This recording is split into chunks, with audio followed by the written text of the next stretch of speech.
Good evening all of you. आज हम आप सभी लोगों को इस वीडियो में वंशागत का आणविक आधार नामक अध्याय के अंतर्गत वन लाइनर क्वेश्चनों का अध्ययन कराएंगे। ये ऐसे क्वेश्चन हैं कि पेपर में इन्हीं क्वेश्चनों से प्रश्न पत्र बनता है। आइए हम अध्ययन करते हैं इस चैप्टर के वन लाइनर क्वेश्चनों का।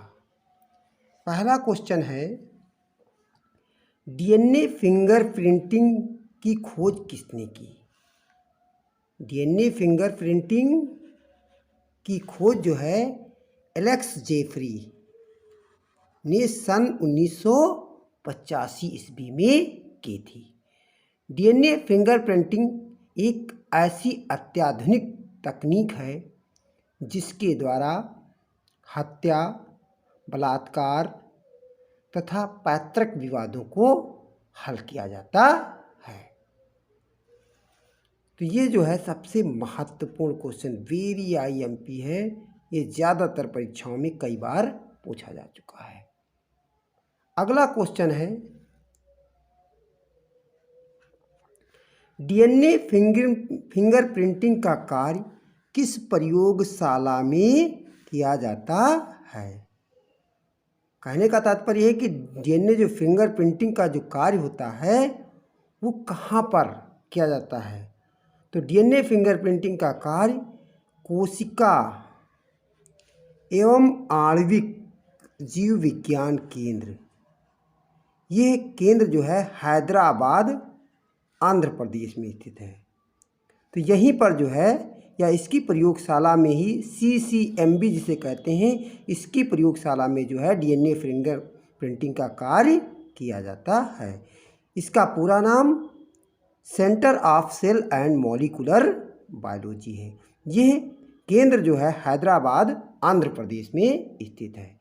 यह अन्य परीक्षाओं के लिए बहुत इम्पोर्टेंट क्वेश्चन है। अगला क्वेश्चन है, सदर्न ब्लॉटिंग तकनीक का विकास किसने किया? ये बहुत इंपॉर्टेंट क्वेश्चन है, ये भी है वेरी आईएमपी। सदर्न ब्लॉटिंग तकनीक का विकास किसने किया?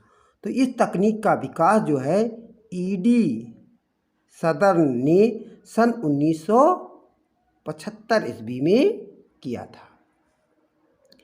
इस तकनीक में जो है विशेष प्रकार के जीन्सों का अध्ययन किया जाता है और ये जीन्स उस मैटर से इकट्ठा किए जाते हैं जो घटना स्थल से, जैसे वीर्य है या ब्लड के सैंपल जो प्राप्त होते हैं, उनकी जो है डीएनए फिंगरप्रिंटिंग की जाती है। उसके बाद जो है इनके जो है विशेष प्रकार के जीन्सों को इकट्ठा करने की क्या है, ये एक तकनीक है। अगला क्वेश्चन है, बहुत इम्पोर्टेंट है, वेरी आईएमपी है। मानव जीनोम प्रोजेक्ट जिसे हम HGP के नाम से भी जानते हैं, इसकी नींव किसने रखी थी? इसकी नींव जो है नील डासट ने रखी थी। किसने रखी थी? नील डासट ने जो है सन 1983 ईस्वी में रखी थी। अगला क्वेश्चन है, मानव जीनोम प्रोजेक्ट का ऑफिस कहाँ स्थित है? तो मानव जीनोम प्रोजेक्ट का office national institute of health Bethesda में स्थित है। इसकी स्थापना, मानव जीनोम प्रोजेक्ट ऑफिस की स्थापना सन 1988 में की गई थी। कब की गई थी? 1988 में की गई थी। अगला कार्य, ये भी बहुत इम्पोर्टेंट क्वेश्चन है। अगला क्वेश्चन है, मानव जीनोम प्रोजेक्ट पर कार्य आरंभ किया रेनेटो डल्बेको ने जो है 1996 ईस्वी में जो है मानव जीनोम प्रोजेक्ट पर कार्य आरंभ किया। अगला क्वेश्चन है, प्रोस्टेट कैंसर उत्पन्न करने वाले जीन की खोज किसने की?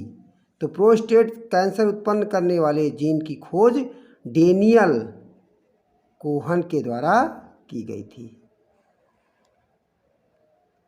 अगला क्वेश्चन है, मानव जीनोम में कितने क्षार युग्म पाए जाते हैं? मानव जीनोम में कितने क्षार युग्म पाए जाते हैं? ये भी बहुत important question, very IMP question है। मानव जीनोम में जो है कितने क्षार युग्म पाए जाते हैं? तो मानव जीनोम में जो है 3 × 10⁹ क्षार युग्म पाए जाते हैं। ये भी बहुत इंपॉर्टेंट क्वेश्चन है, जेनेटिक कोड की खोज किसने की? जेनेटिक कोड की खोज नीरेनबर्ग, ओकोवो, खुराना, होली तथा मथाई के द्वारा की गई थी। इसकी खोज का प्रारंभ सन 1953 से प्रारंभ हुआ और 1968 में समाप्त हुआ। इसके लिए खुराना, नीरेनबर्ग तथा होली को संयुक्त रूप से जो है सन 1968 में नोबेल पुरस्कार प्रदान किया गया। अगला क्वेश्चन है, कितने कोडान पाए जाते हैं? तो 64 कोडान पाए जाते हैं। कितने कोडान पाए जाते हैं? 64 कोडान पाए जाते हैं। अगला क्वेश्चन बहुत इंपॉर्टेंट है, एक्सरे क्रिस्टोग्राफी द्वारा DNA का सर्वप्रथम अध्ययन किसने किया? तो एक्सरे क्रिस्टोग्राफी द्वारा जो है DNA का सर्वप्रथम अध्ययन महिला वैज्ञानिक, जो एक ब्रिटेन की महिला वैज्ञानिक थी, रॉसलिंड फ्रैंकलिन के द्वारा किया गया। अगला क्वेश्चन है, नॉनसेंस कोडान। ये बहुत इंपॉर्टेंट, वेरी IMP क्वेश्चन है, अर्थात इसे हम स्टॉप कोडान भी कहते हैं। कौन कौन से होते हैं? तो UGA, UAA तथा UAG, ये 3 स्टॉप कोडान होते हैं, अर्थात इनको हम नॉनसेंस कोडान भी कहते हैं। अगला क्वेश्चन है, स्टार्ट कोडान किसे कहते हैं? अर्थात इसे हम प्रारंभन कोडान भी कहते हैं। तो प्रारंभन कोडान कौन सा होता है? AUG, ये जो होता है प्रारंभन कोडान होता है। अगला क्वेश्चन है, एक रज्जु की DNA पाया जाता है। एक रज्जु की DNA जो है Ψ×174 बैक्टीरियोफेज जीवाणु में पाया जाता है। एक रज्जु की DNA कहाँ पाया जाता है? Ψ×174 बैक्टीरियोफेज जीवाणु में पाया जाता है। अगला क्वेश्चन है, ट्रांसफर RNA का क्लोवर लीफ मॉडल किसने प्रस्तुत किया? तो ट्रांसफर RNA का क्लोवर लीफ मॉडल जो है रॉबर्ट हॉली के द्वारा प्रस्तुत किया गया। अगला क्वेश्चन है, लैक ओपेरॉन मॉडल किसने प्रस्तुत किया? लैक ओपेरॉन मॉडल का जो है जैकब व मोनार्ड ने प्रस्तुत किया। अगला बहुत इंपॉर्टेंट क्वेश्चन है, वेरी IMP इसे हम कह सकते हैं, और ये ज़्यादातर कई बार परीक्षाओं में बार बार पूछा जाता है। कृत्रिम जीन का संश्लेषण किसने किया? कृत्रिम जीन का संश्लेषण जो है डॉक्टर हरगोविंद खुराना ने किया।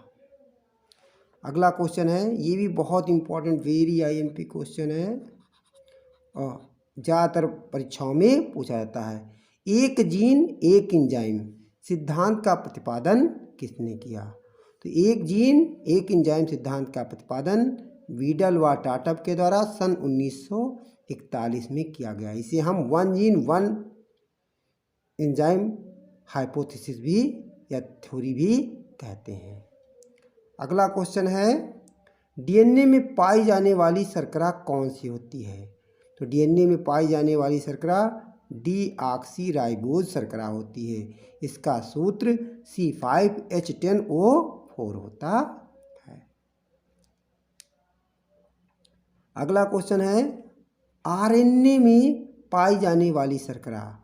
RNA में राइबोज शर्करा पाई जाती है। इसका सूत्र C5H10O5 होता है। इस वीडियो का अंतिम क्वेश्चन है, कौन सा डीएनए वामावर्त कुंडलित होता है? तो जेड डीएनए जो होता है वो वामावर्त कुंडलित होता है। हमारे अन्य वीडियो को देखने के लिए मेरे चैनल को सब्सक्राइब करें।